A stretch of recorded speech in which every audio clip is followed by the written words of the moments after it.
ஊழியத்தை நிறைவேற்றி முடித்தார். பிதாவின் சித்தத்தை நிறைவேற்றி முடித்தார். மனுஷனுக்கும் தேவனுக்கும் நடுவாக இருந்ததான பிரமாணங்கள், சட்ட திட்டங்கள் எல்லாவற்றுக்கும் தேவன் என்ன செஞ்சார்னா ஒரு முடிவை தேவன் உண்டாக்கினார். ஹல்லேலூயா. சத்தமா சொல்லலாமா? ஹல்லேலூயா. முடிக்கிற காரியங்கள் எதுவாக இருந்தாலும் உங்களுடைய வாழ்க்கை ஆரம்பமாக இருக்கலாம். வேதம் சொல்லுது உன் முடிவு சம்பூர்ணமாக இருக்க வேண்டும். ஹல்லேலூயா. தேவன் முடிச்சார் பிதாவினுடைய காரியங்கள். நம்முடைய வாழ்க்கையிலையும் ஒரு நாள் முடிவு வரும். பவுல் சொல்லும்போது சொல்லுவார், தீமோத்தேயுக்கு சொல்லும்போது சொல்லுவார், நான் ஓட்டத்தை முடிக்கிறேன்.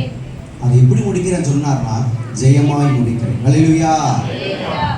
ஒரு நிமிடம் தயாருக்கு. ஹல்லேலூயா. அந்த ஒரு நிமிடத்தில் ஒரே ஒரு உண்மை சம்பவத்தை நான் எங்கே போனாலும் சொல்லுவது உண்டு. ஒரு 2 மிஷனரி தம்பதிகள் வெளிநாட்டில் ஊழியம் செய்து கொண்டு தங்களுடைய நாட்டுக்கு திரும்பி வராங்க. உண்மை நடந்த சம்பவம், இதில் போய் கிடையாது, உண்மையாக நான் சொல்கிறேன். முடிக்குரிய வாழ்க்கை எப்படி இருக்குங்கிறத சொல்கிறேன். அவர்கள் அமெரிக்கா தேசத்திலிருந்து வெளிநாட்டில் போய் மிஷனரி ஊழியங்களை செய்து 2 வருஷம் கழித்து தன்னுடைய ஊருக்கு திரும்பி வராங்க, நம்முடைய நாட்டுக்கு திரும்பி வராங்க. அதே விமானத்தில் அமெரிக்க அதிபரும் திரும்ப வாரார். அமெரிக்க அதிபர் என்ன செய்கிறாரு? திரும்ப அதே இடத்துல வாரார். அவங்க இறக்கிறதுக்கு முன்னக்கூட்டி முதல்ல யார் தான் வரவேற்பாங்க? நம்மளையே வரவேற்பாங்கன்னே வரவேற்க மாட்டாங்க. யாரை வரவேற்பாங்க? அமெரிக்கா அதிபரை வரப்பாங்க. மேளத்தாளம் தான், சிவப்பு கம்பளம் தான், அவ்வளோ வரவேற்பு. எல்லாம் மேளத்தாளத்தோட வரவேற்காங்க. எல்லாத்தையும் கூட்டிகிட்டு போயாச்சு. அவங்க கூட்டிகிட்டு போயிட்டாங்க. அதுக்கு பின்னாடி மிஸ்டரி தம்பதியில் 2 பேர் இறக்குறாங்க. ஒரு ஈக்காக்கா கூட அவங்க வரவேற்க இல்லை. ஒரு ஈக்காக்கா கூட இல்லை.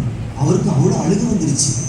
2 வருஷம் ஆண்டவருக்காக ஊழியம் செஞ்சுட்டு வாரம்மா, நம்மளை வரவேற்க ஒருத்தர் கூட இல்லையா? ஒருத்தராச்சும் வரலாம்லம்மா. உலக வேலையை முடிச்சுட்டு அவர் நாட்டுக்கு வாராருன்னு அவரை வரவேற்காங்கல்ல, நம்மளை வரவேற்க ஒருத்தர் இல்லையா? அவர் மனைவிக்கு அவ்வளோ வேதனை, அவர் கணவருக்கு அவ்வளோ வேதனை.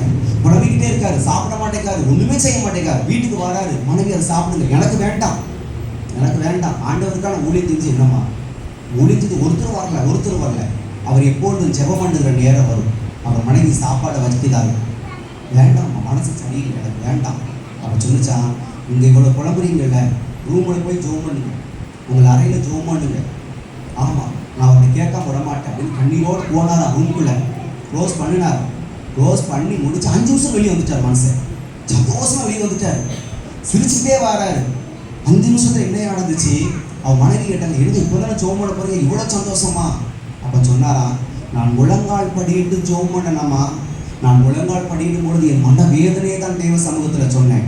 என் கண்களில் கண்ணீர் வந்துச்சு. நான் என் வார்த்தையை சொல்லும் முன்பாக என் தோள் மேல் ஒரு காரம் அமர்ந்துச்சு. அந்த வார்த்தை சொன்ன ஒரே ஒரு வார்த்தை என்ன தெரியுமா? நீ இன்னும் வேலையை முடிக்கல. அவர் சொன்னாரா, இன்னும் வேலையை முடிக்கல. இந்த அமெரிக்க அதிபர் வேலையை முடிச்சுட்டு தான் நாட்டுக்கு வந்துட்டாரு.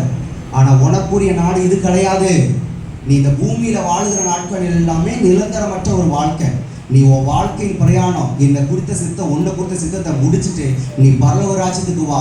உன்னை வரவேற்க எத்தனை கோடான கோடி தூதர்கள் பரிசுத்தவான்கள் அங்கே இருக்காங்கிறத பார். அதுதான் வாழ்க்கை. நம்ம வாழ்க்கை முடிவு அற்பமாக இருக்கக்கூடாது, சம்பூரணமாக இருக்கணும்.